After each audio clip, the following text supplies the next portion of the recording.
क्या आप जानते हैं, अर्जुन ने एक बार ब्रह्मचर्य का व्रत तोड़ा था, लेकिन जमीन पर नहीं बल्कि गंगा नदी के नीचे नागलोक में। उस समय अर्जुन वनवास पर थे और उन्होंने अपने भाई युधिष्ठिर और द्रौपदी की गोपनीयता में बाधा डालने के पश्चात ब्रह्मचर्य का कठोर व्रत लिया था। एक सुबह जब वो गंगा में स्नान कर रहे थे, तभी अचानक एक रहस्यमयी धारा ने उन्हें जकड़ लिया और फिर अचानक अर्जुन गहराई में खिंचते चले गए। जब आंखें खुली, वो एक चमचमाते मोती जैसे महल में थे, नागों का लोक, पानी के भीतर। वहां उनके सामने खड़ी थी उलूपी, नागराज कुंभीन के घराने की राजकुमारी। उसकी आंखों में सोना सा तेज था। उसने कहा, तुम अर्जुन हो, युद्ध कला के आचार्य।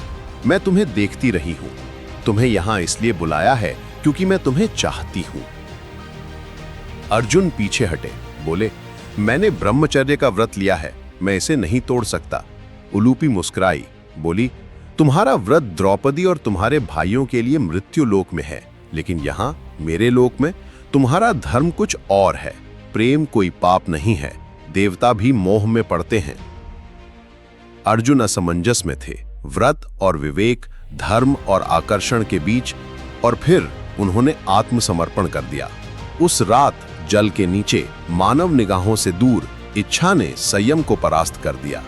उस मिलन से जन्म हुआ इरावन का, जो बाद में महाभारत के युद्ध में वीर गति को प्राप्त होगा, एक अनसुना नायक। उलूपी जानती थी कि अर्जुन रुकेगा नहीं और अर्जुन जानता था कि वो जाएगा, पर उस शांत जल राज्य में उन्होंने एक ऐसी स्मृति रच दी जो पीढ़ियों तक गूंजेगी।